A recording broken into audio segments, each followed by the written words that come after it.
We're gonna let people in. Okay.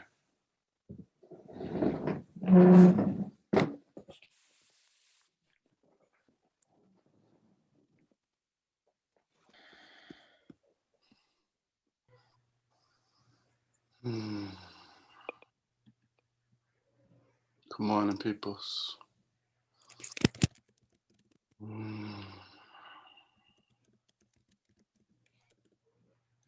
Invite you just to get comfortable, land in the space, put yourself in your body.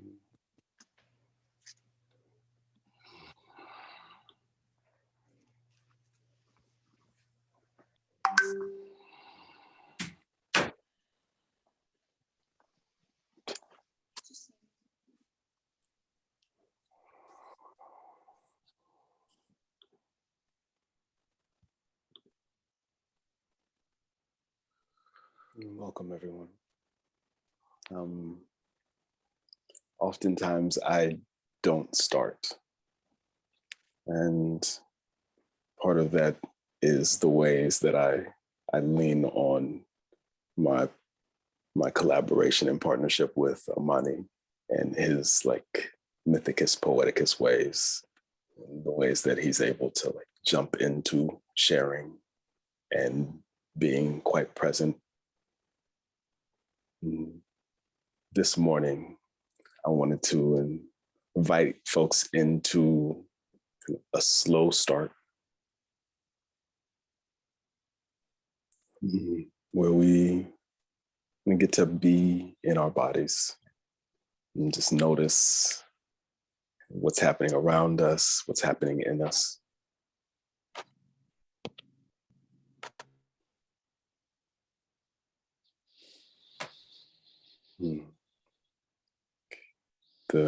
As we begin this journey, this year-long journey, there's a lot of ways that I'm still learning how to step into my power and doing that skillfully and unskillfully in so many ways.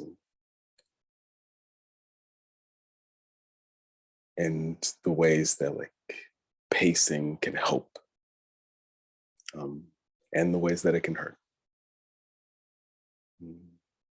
Today, there's some like trusting in the slow pace of a morning. And so I think we'll probably take 25 minutes to like listen to what's happening in our bodies. And I really want to invite us to like really notice any tension, notice what's spinning, notice what stories we're telling.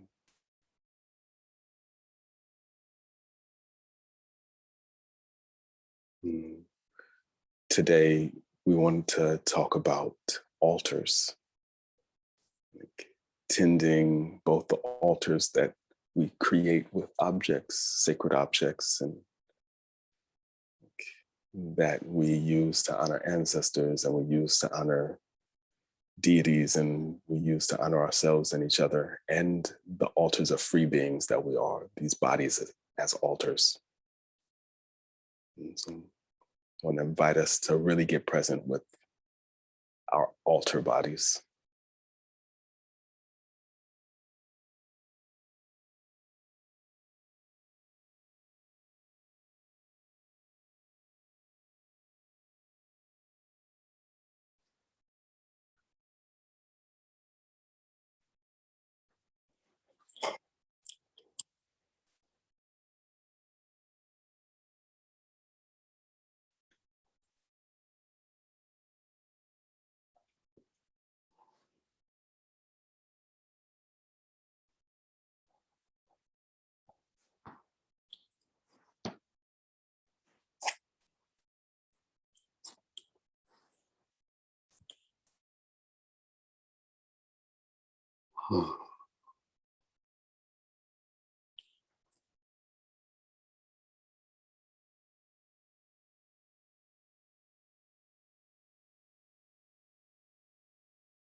can we get 13% more comfortable?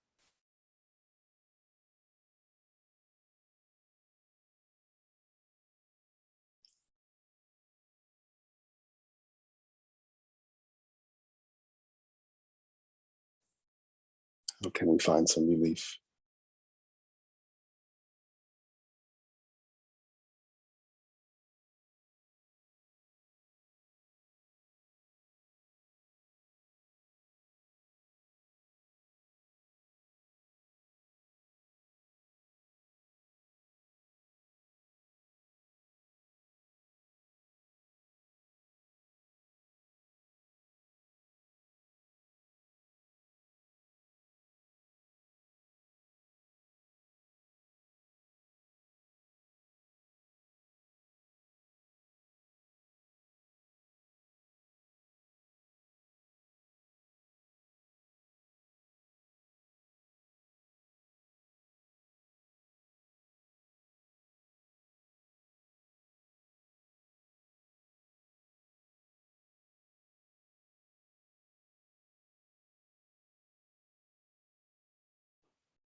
You all don't hear this, but I hear Amani humming in the other room.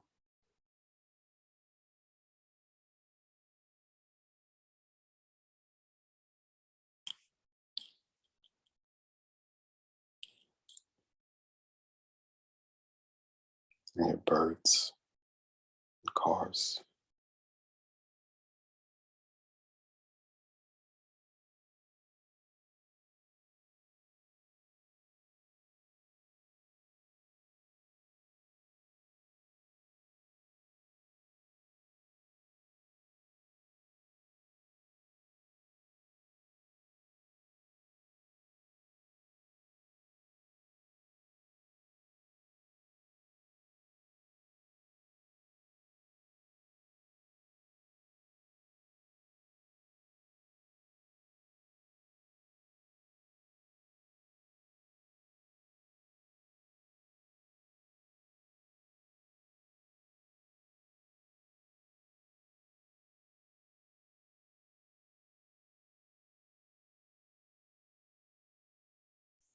Can't do this moment wrong.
We need every once in a while like, shifting something or moving something if that feels like it. And brings a little bit of relief. Shifting, moving, breathing, just noticing where your attention has been.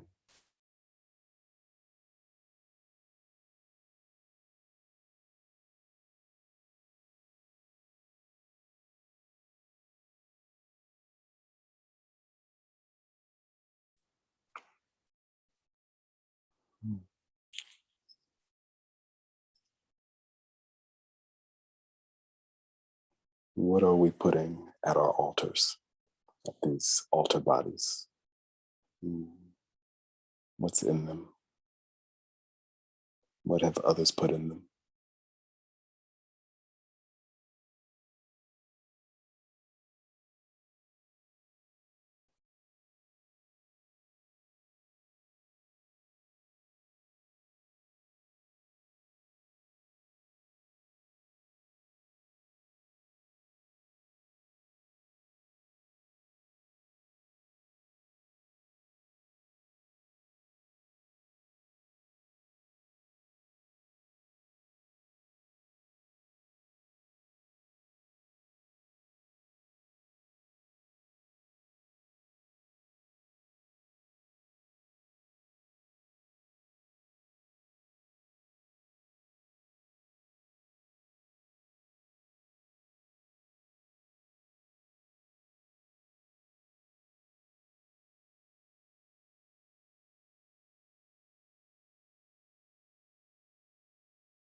Is there anything twisting, turning, returning? Any stuck places?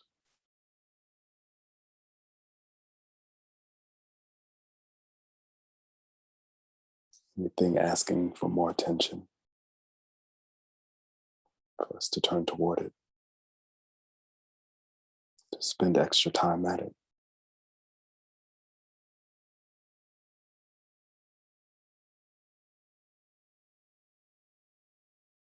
With it.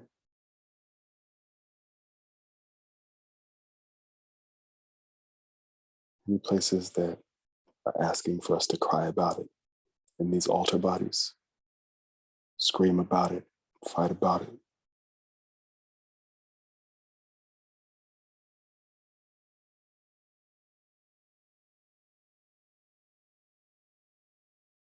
Be soft with it, gentle with it.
With your body as an altar, what's there?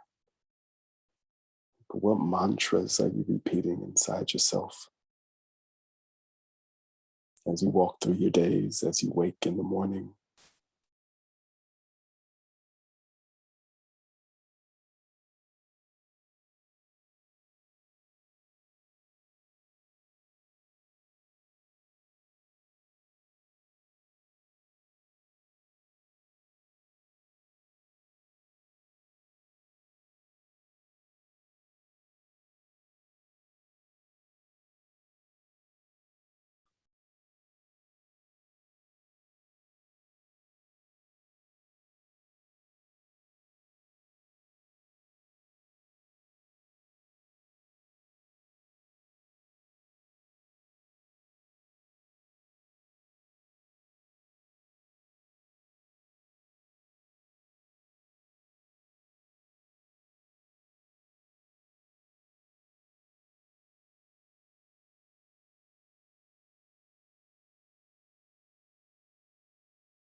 What can we do in any given moment to bring a little relief to these altar bodies?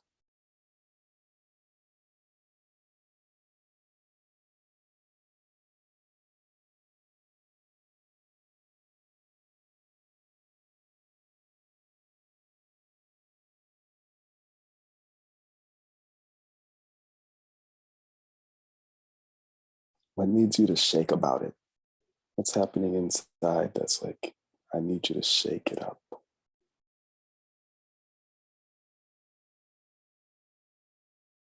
Sleep about it.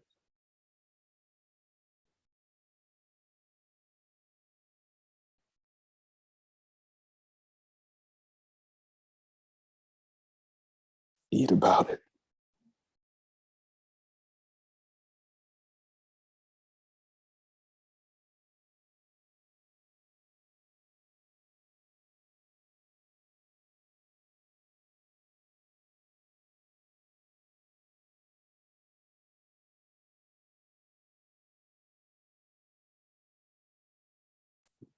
Do an extended Netflix practice about it. No binging.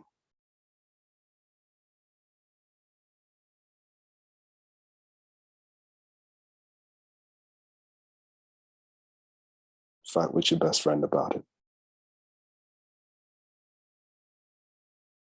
Fight with your partner about it.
What's asking for you to like overflow onto the people you love and have to then make amends about it?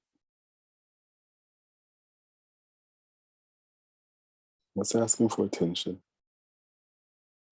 For like loving attention that is that which we give often to so many things.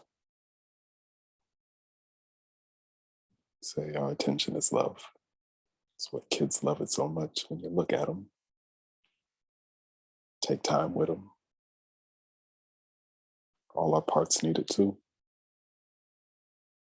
All our ages, all our structures.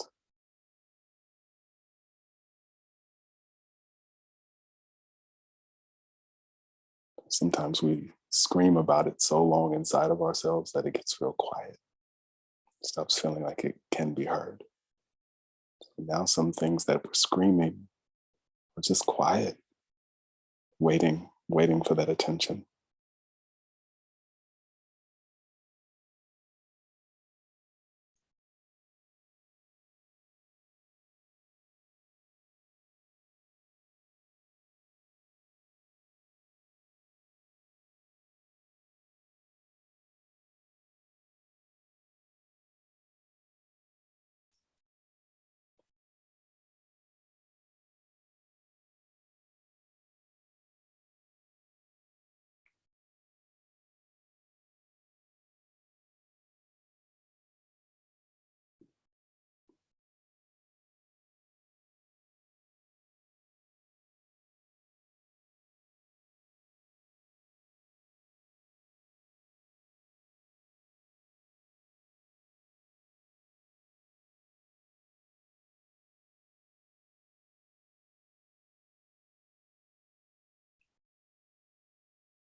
We're going to turn our attention toward our bodies again.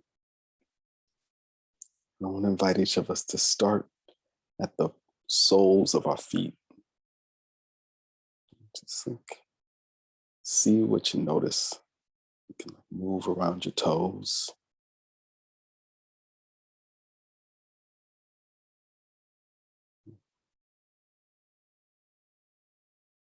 You can even ask yourself, do you need anything?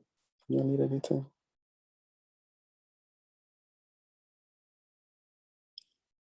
See if we can let relief come in as we bring attention.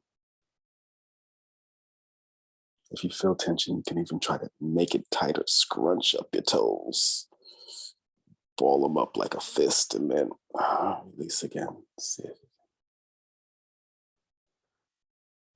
inviting a little bit more looseness from the contraction.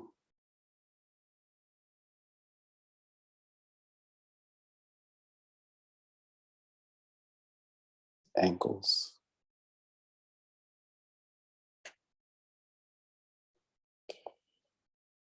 Rotate them around if you want. Just think about them. Ask them what they need.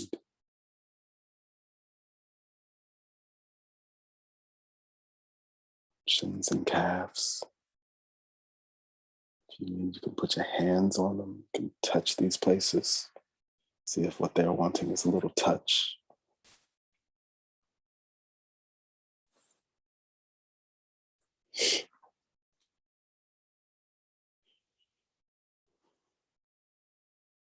I'll tell you to breathe, but if you're hearing my voice still in body, I'm pretty sure you're breathing. So we're just going to trust that your breathing is doing what it's meant to be doing. And if you want, you can take a deep breath too. See how that moves. Front of knees, back of knees, thighs and hamstrings,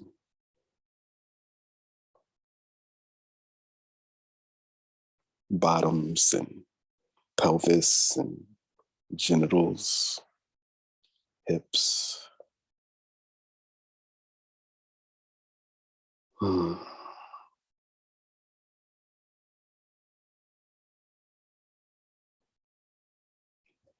That dantian right below the belly button. Bring attention all the way around lower back.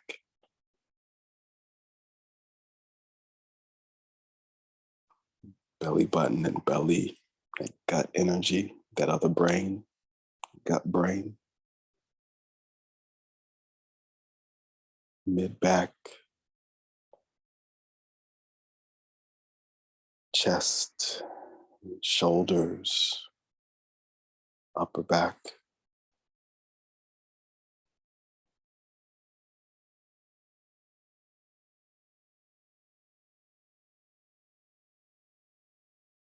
Neck,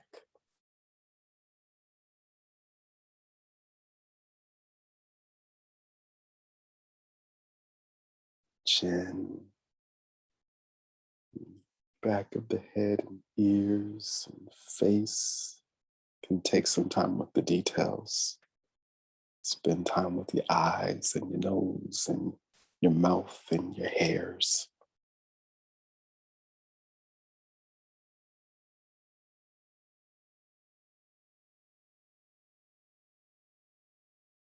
On top of your head.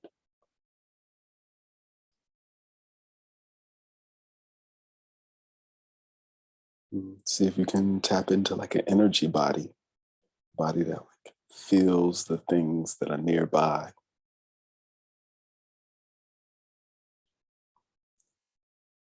Energy bubble, the bubble body.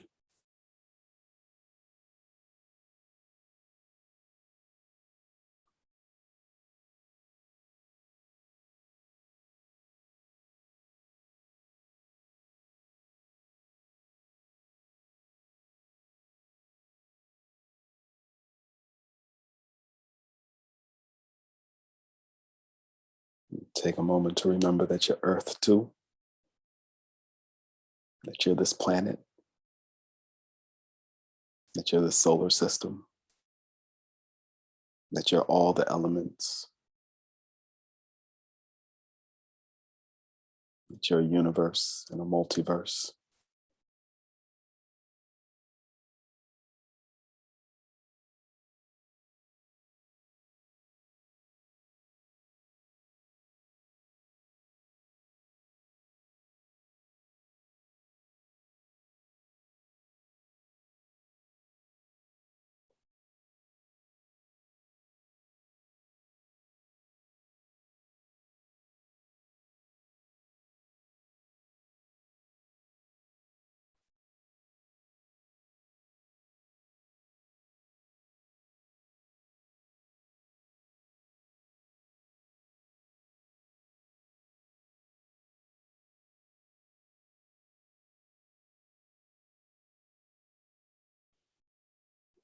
Mm. Feel grateful for this time. If you all really knew me, you would know that the folks that I often find the most intimacy with, it begins in silence. We begin kind of like just sitting together. And it just becomes how it starts. And then goes from there. The deepening, the lessons that we learn, the ways that we learn to communicate, the ways that we learn that we don't know each other, the things that we then learn to navigate together, kind of often beginning just in each other's company in silence, listening kind of to what's happening in each of us, finding what we want to say next, and feeling.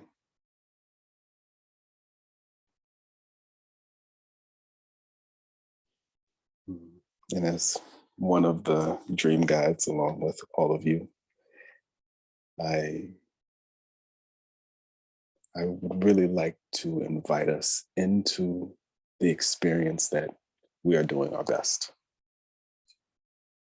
right now, that you're here, that I'm here, that we're doing the best we can. And that might be kind of shitty in some cases. Like there might be corners of our existence where we've really fucked it up, or where we like some things need to be cleared, or some things need to be grounded, or there might be ways that we are not gentle with ourselves and might think that we're not supposed to be gentle with ourselves. And there might be places where we feel like like others are not being gentle with us and not treating us the ways that we need or want. And those could be the folks that we're closest to, or those could be some strangers off in some distant land that we feel attacked by, or this land.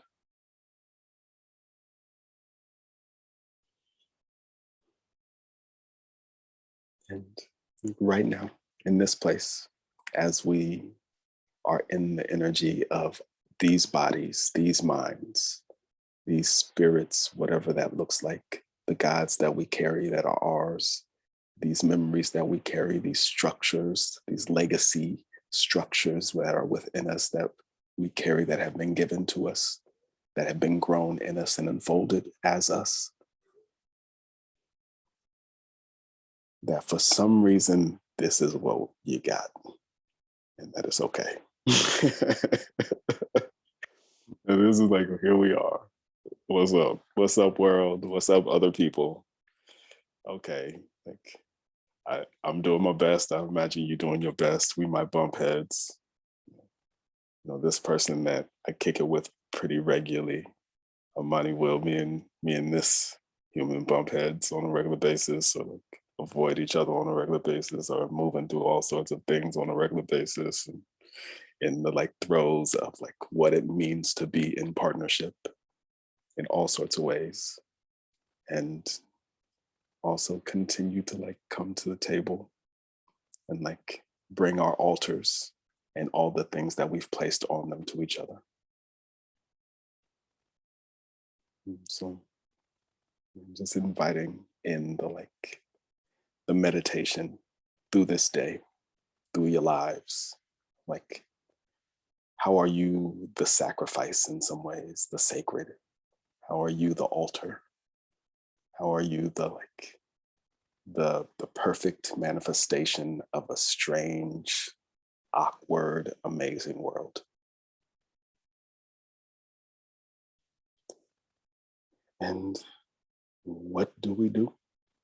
What do you need? What is being asked for? Who's asking for it? What parts are asking? What are our prayers? What are our mantras? What do we need to find? I imagine in the decolonial process, a lot of it is about listening. Processes of reconciliation with ourselves and others, and processes of return, the returning of land. And land as in all the land, including these bodies as land. What are these bodies being returned to? So that they fill in place.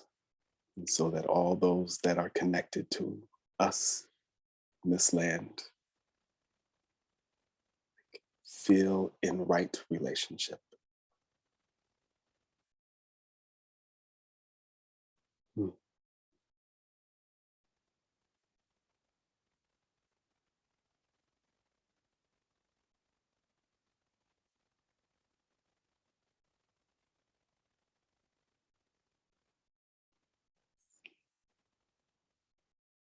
I'm curious. I'm gonna like turn it over to this room of I'm gonna say humans or beings or earthlings or alien born folks on this planet that I think we are sharing.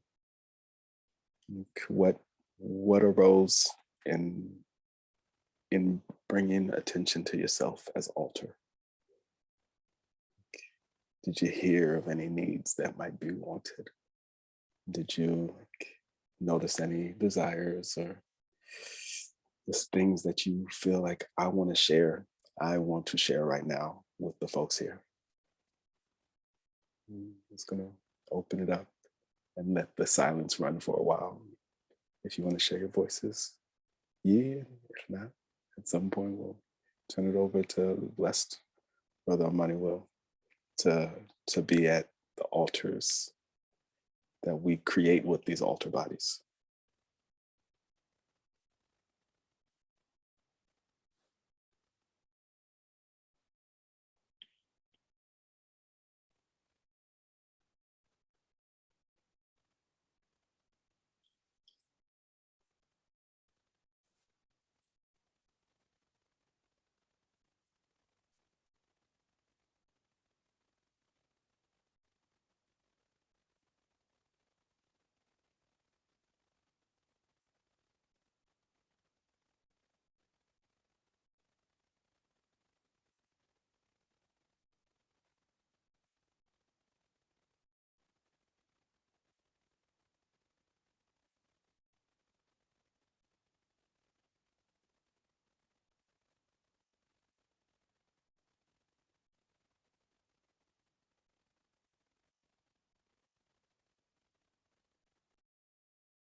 I'm happy to just share what's emerging in this morning practice of just sitting and listening together.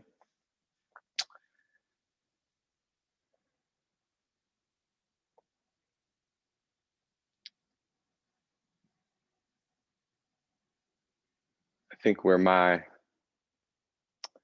feel where my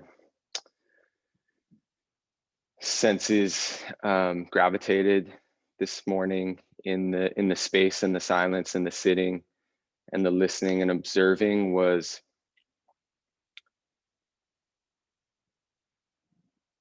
I felt this inner invitation to be in a gratitude practice with the different layers of existence, you know, from my relationships with the human world and the human kin and all those people who I've felt touched by, moved by, inspired by, loved by,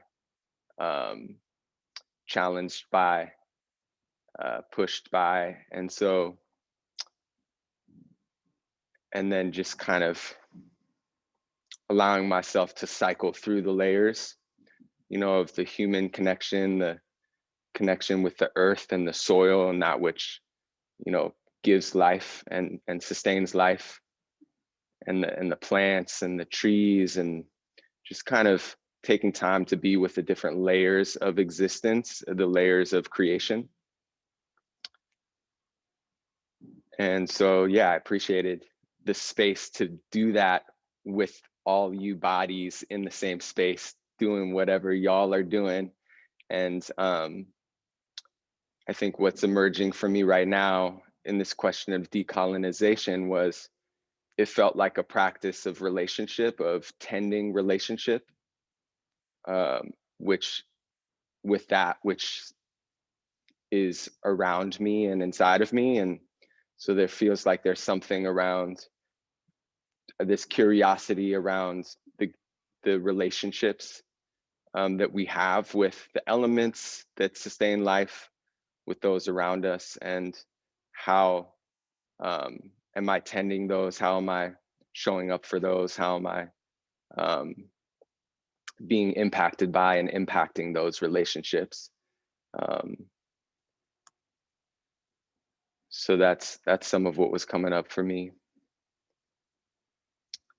And this invitation to listening was, there's so much action and activity, I feel like, in the human journey, you know, so much being inside the relationship and all the things that come up, so much of walking on the earth and doing the life, and, you know, so much of turning on the fountain and just drinking the water, and, like, you know, getting to the to-do list. But, you know, to take time to really tend to those relationships feels important.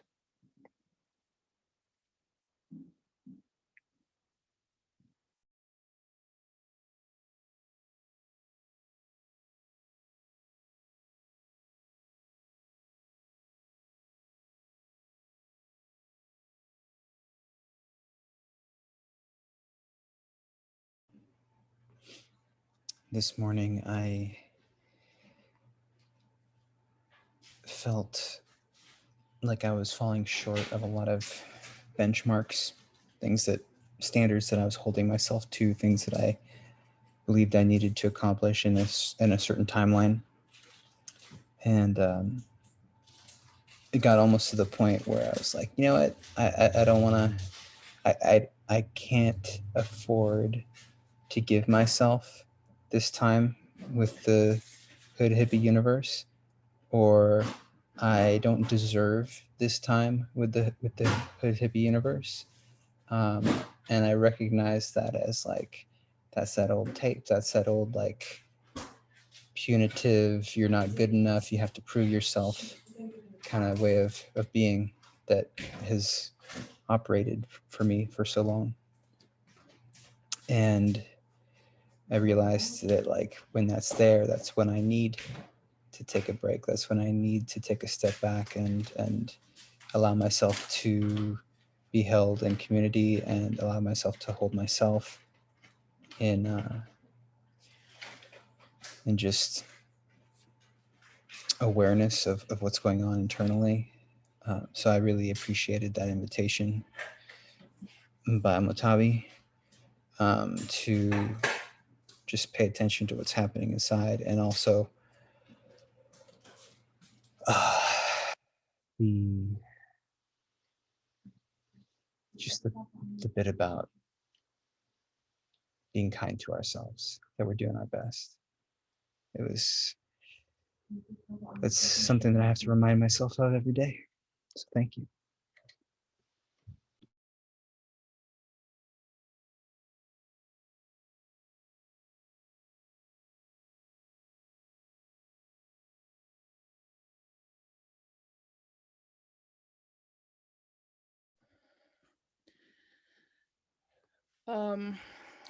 This week, I've been sitting with a lot of difficulty last week too, but my grandmother died on Sunday, and she was my last living grandparent. And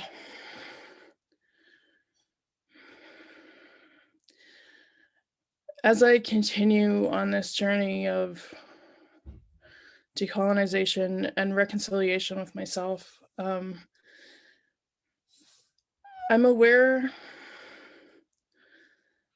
that invitation of being in the doing my best, just being aware of like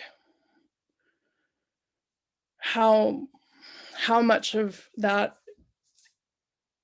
is important, like with like presence, because I see the damage that's been done through all my ancestral lines of people doing their best, but not being present and not having that understanding of how they themselves have been affected by different things. And in return, how they're living that in their relationships with themselves, with other people.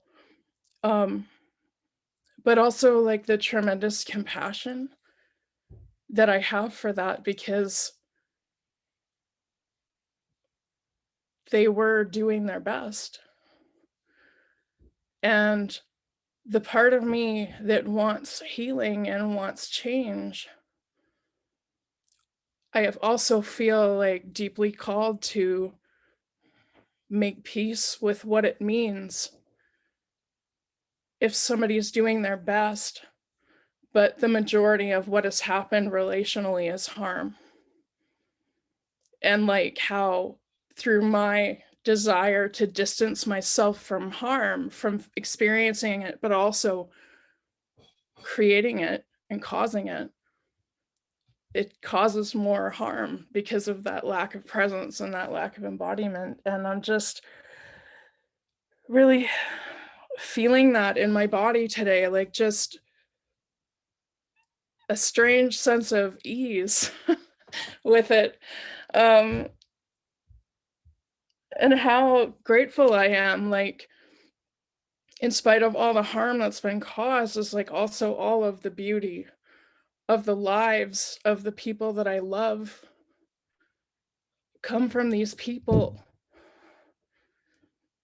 who've caused so much harm just trying to survive and trying to find a space of less harm. So I don't even know if I'm making any sense right now. Because sometimes when I try to verbalize something that like comes from such a deep place, it's like I feel like I can't possibly do it justice, especially not in English, but that's the only language that I know. But I'm just like, I feel full right now. I feel full right now, and I've been struggling for a couple of weeks with like, I'm not getting it. There's something I'm not getting. I'm working so hard, and I'm just trying to like put some space between all this harm.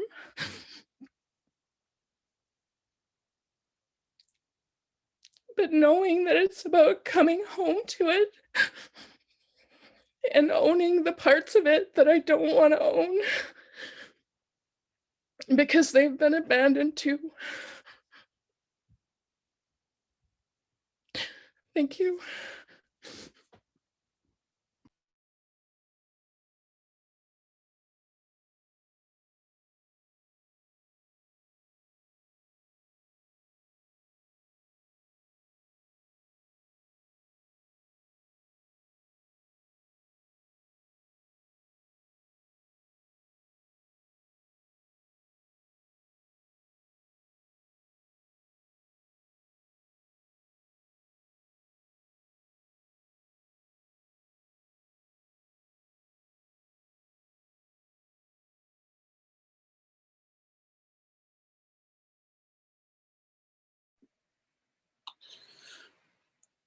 I'd like to tell a story unless anybody else feels like they need to share right now.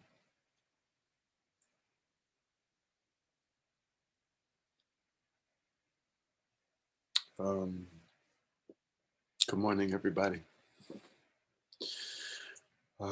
Start with, my name is Amani, and I recently learned that in the language of the peoples of this land, Amani means rain. And so I'm just, I want to explicitly offer these tears to the rain, to the water table, to this land right now, because they don't stop, and they, we need rain. And I want to tell you a story about how this one got their diamonds and their poison. And this is the mythical goddess card for my moon cycle, for this moon cycle. And they come with this one.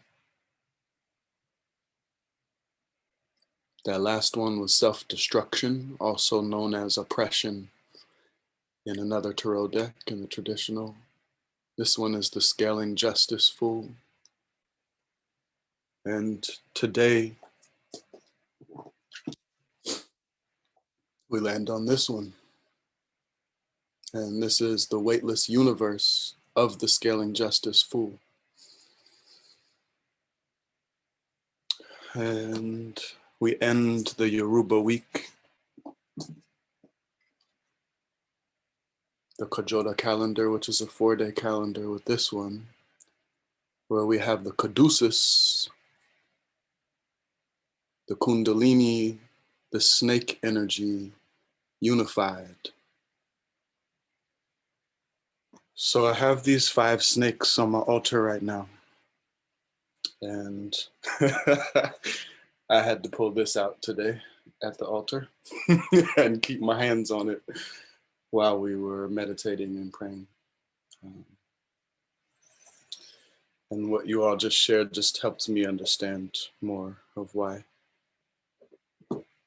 And these ancestral friends who I came across on various ancestral journeys visiting the lands of my ancestors, these are hawks and owl feathers.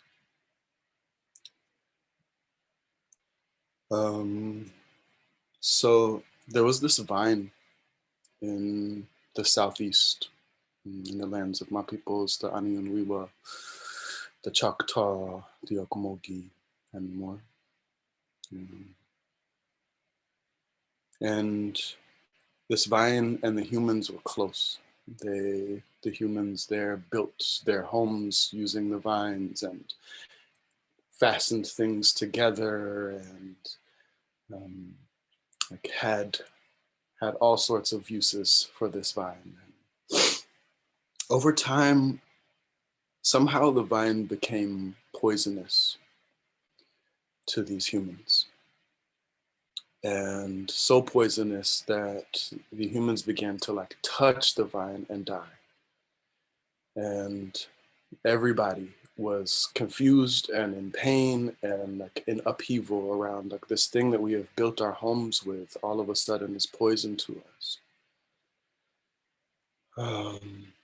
Or over time has become poison to us. Not all of a sudden. I don't think that's how things work. And so this vine called out to Creator.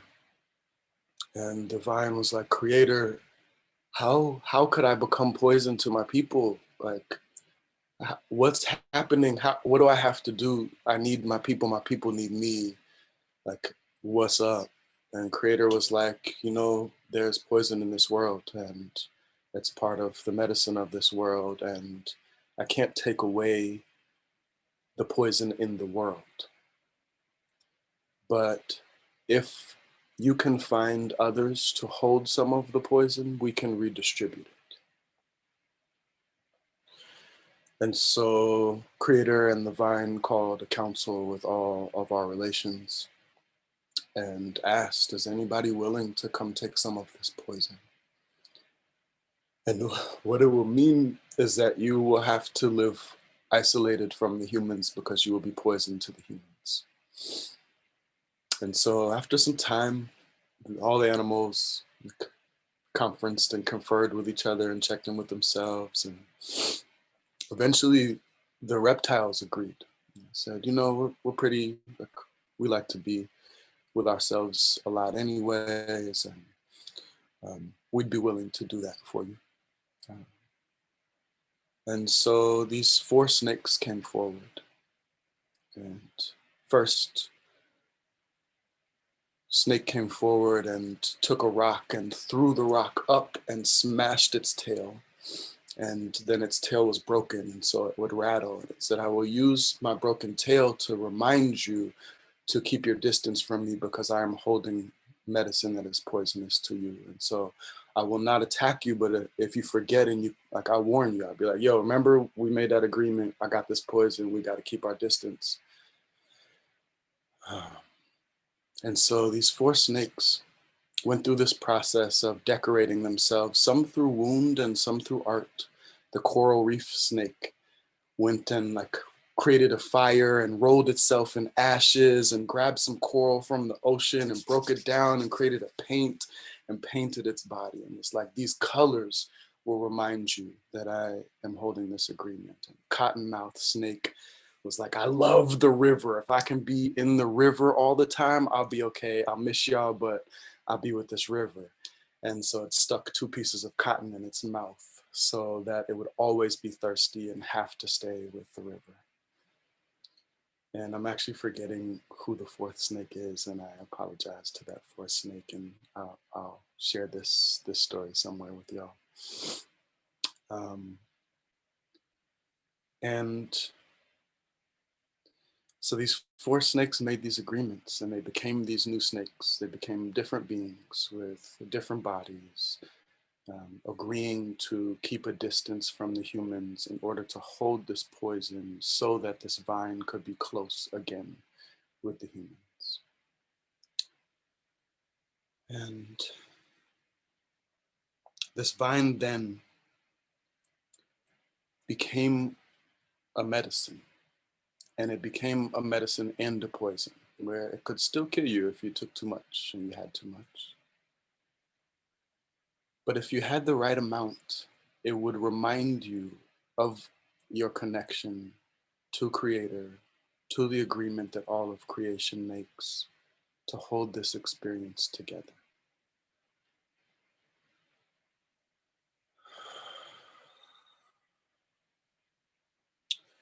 And so I really appreciated, like, I've been feeling a lot of rage and a lot of grief. And I'm the type of cat that when I saw Chauvin receive the guilty verdict, what I did was cry and energetically put my hand on the back of his shoulder and hope that he was okay, and hope that he was having an intergenerational healing experience, and that he was being guided, and that he was able to recognize the gift that he was giving this world by playing the role of being somebody so blatant that it made us have a conversation that still needs to be had and manifested. So for me, sometimes I will take in more poison than I should or than I can,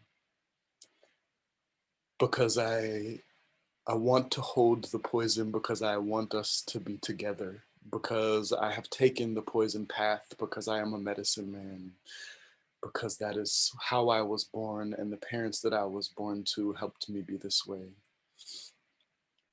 And so for me, part of my work is like remembering that the rattle means don't go too close.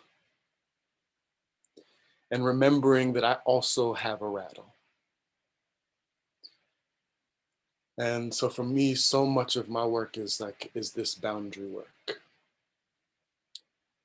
And when when I'm out of balance, I start trying to cut the people that I love rather than the dynamics.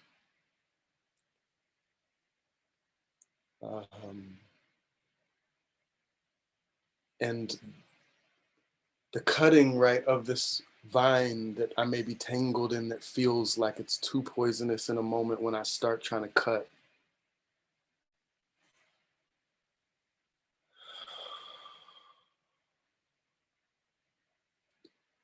Is meant to like then take that poison to the altar and turn it into medicine. The cutting is meant to cut it, to then prepare it, distill it, drink it, sit with it, like you just shared, Bree.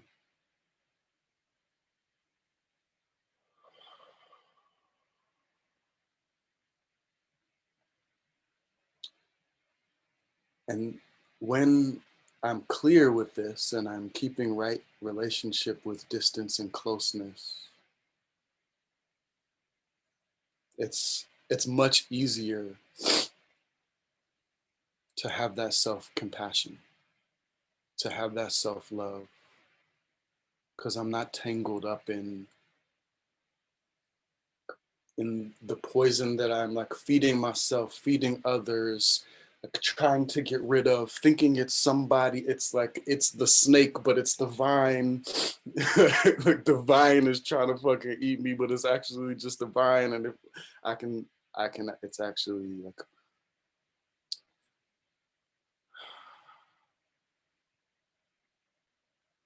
yeah, in this conversation, I'm hearing,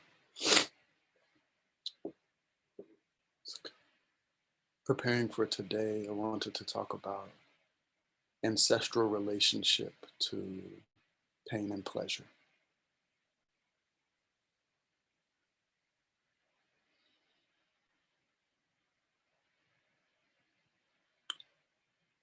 And I wanted to talk about the power of intention and setting an altar.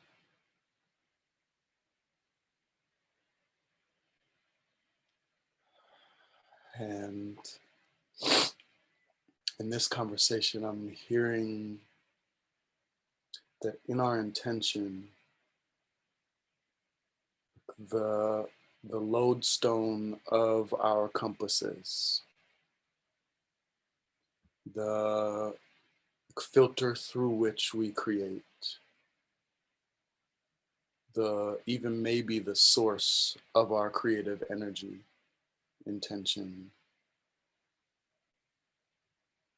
can be so wrapped up in our ancestral relationships to poison and medicine.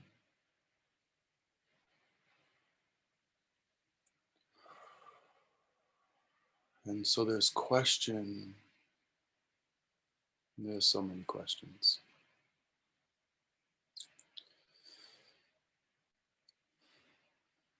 I want to invite y'all to find yourself at an altar. So if your body is an altar enough, beautiful. If you would like to sit at a place where you go sit, I invite you to move to that place. If there's any way you would like to shift your body to like call it altar more, I invite you to do that. If you got your machete, get your machete. If you got your tarot cards, get your tarot cards, your feathers, or your sage, or your impopo, or your sweet grass. That thing, that like ring from your grandmother, or yeah, that teddy bear, that mirror that helps you see your body as altar. Could just be the Zoom screen as the mirror that helps you see your body as altar.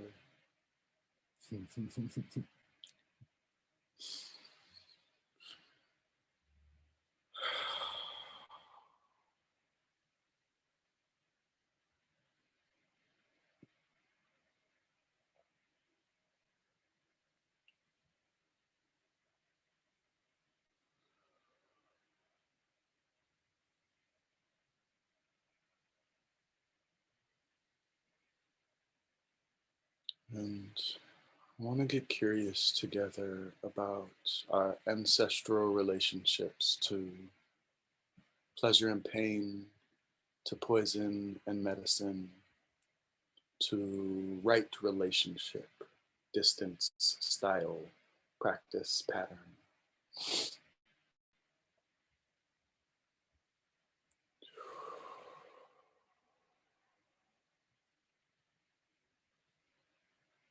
Yeah. So I invite you just to start by noticing what intentions, what feelings, what senses of purpose, desire, reason, need arise in relationship to altar.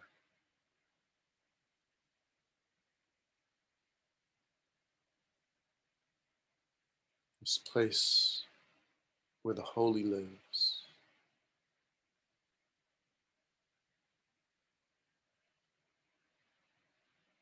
What even does that mean to you? Could be filled with ancestral trauma, ways that spirituality, that religion, that connection to the unseen, to the subtle realm, to past, have been severed, have been judged, have been complicated, have become poison. Are there ways that you notice poison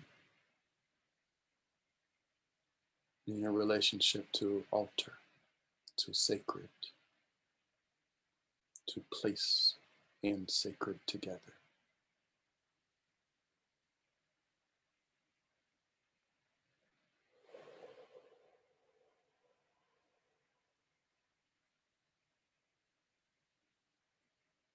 And I invite you, as you ask those questions and notice, to have some semblance of a machete ready. Like, what clarity of health and wellness and need can you sense in your own body, of dignity and love in your own body, that can set a clear vibration for yourself, that can ground you in a clear felt intention? And how can you let that clarity be sharp enough to let any feelings of constriction, of like being poisoned or being disempowered in connection to altar and sacred and place? Can you let those fall to the earth? Can you give that poison to Creator to redistribute?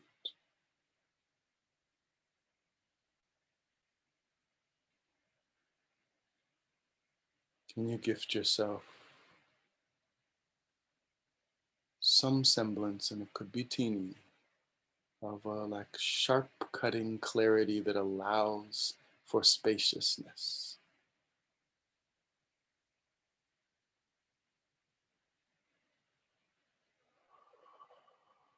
If you feel like there's a place where you need more space at the altar.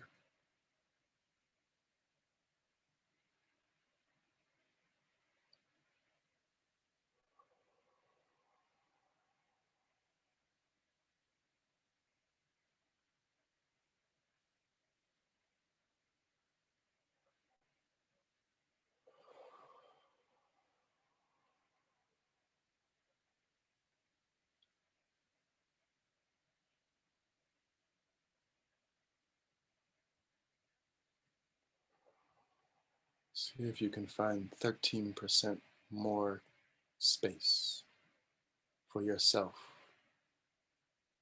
and your ancestry and ancestors in dignity here at the altar right now.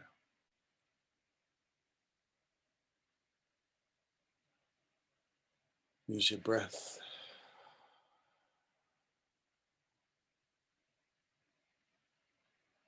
Use your felt somatic sense of the intention that brings you here, the beauty that brings you here, the desire for connection, for love, for thriving, for the sacred, for wellness, for home, for coming home, to all of our relations through ourselves.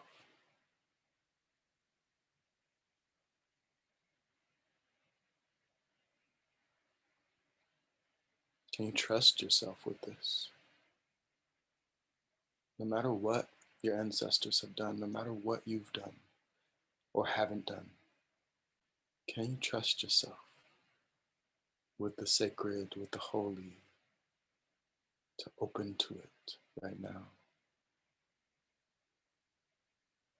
To let yourself have it, to let it in, to give yourself to it.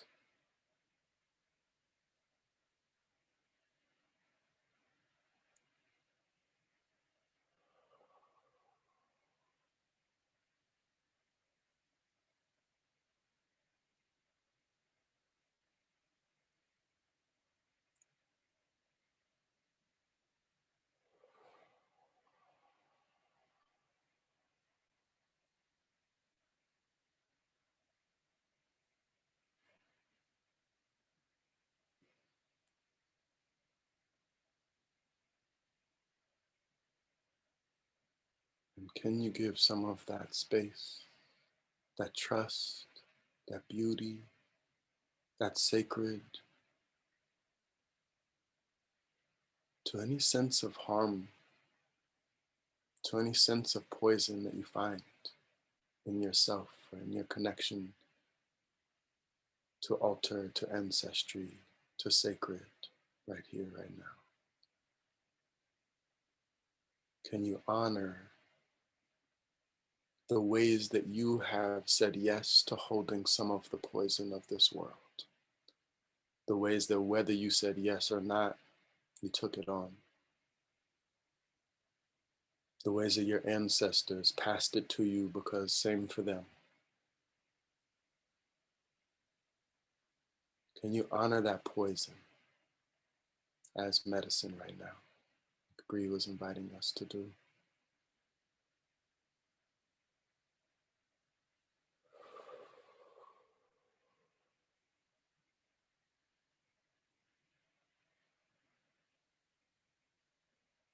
See if you see faces or places. See if you feel moments in your life, in your sense of your ancestry.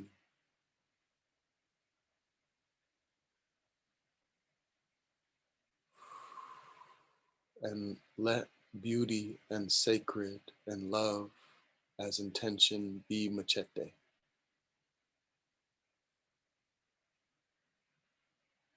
Be what is clear enough to keep things in right spaciousness, right closeness.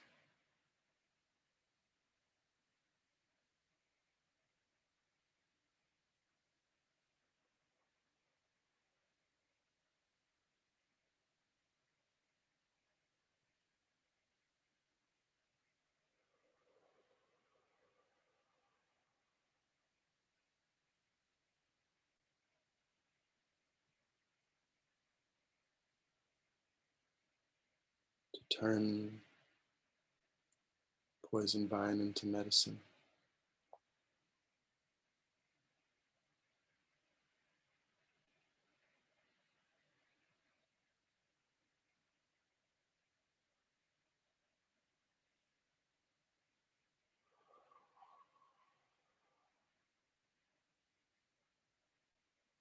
I invite you to notice surrender.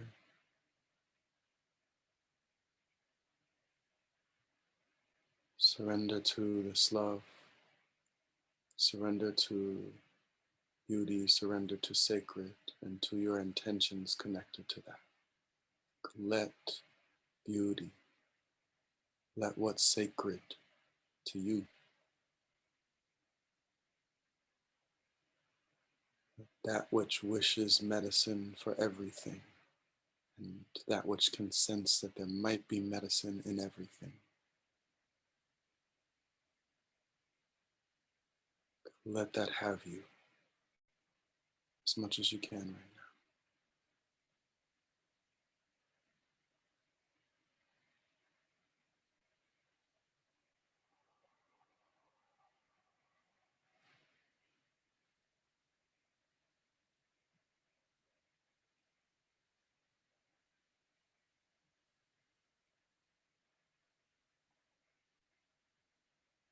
And as you practice surrender to, with, in, beauty, love, sacred, medicine, notice the surrender in body, and see if you can notice power, something you notice as power, move through you from this place of surrender.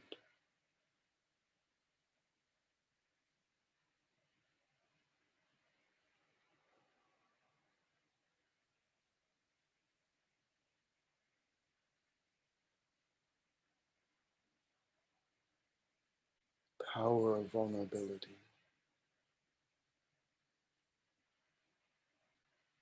power of seeking and openness,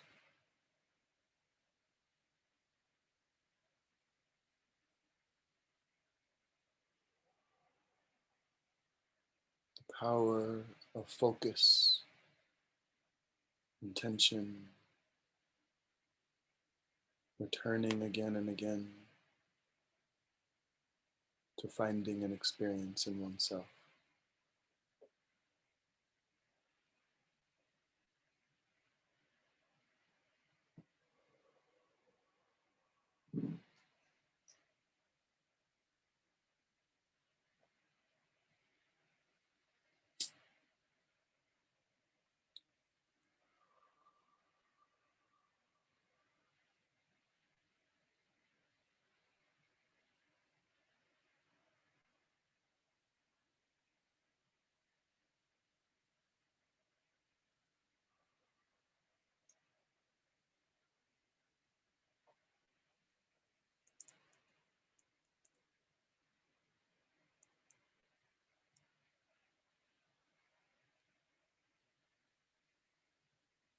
Mm.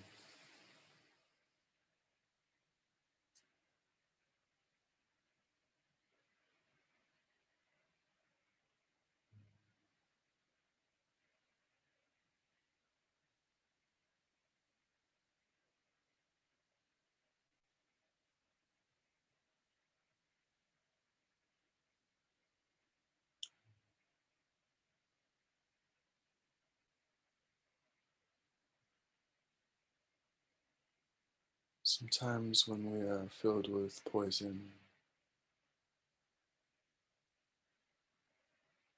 our intentions, our desires, our stories, our senses get filtered through that poison. Sometimes when we have been filled with poison, we want more poison. And we want to give that poison away, and we want to see others poisoned. Sometimes it bees like that.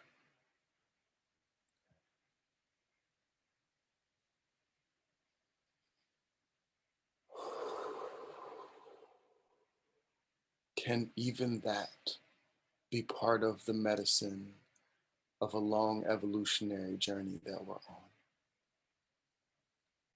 Can we offer ourselves and our ancestors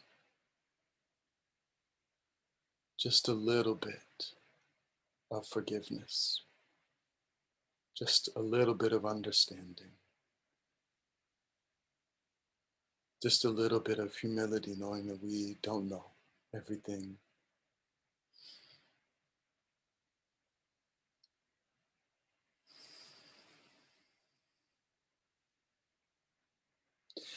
And can we recognize the desire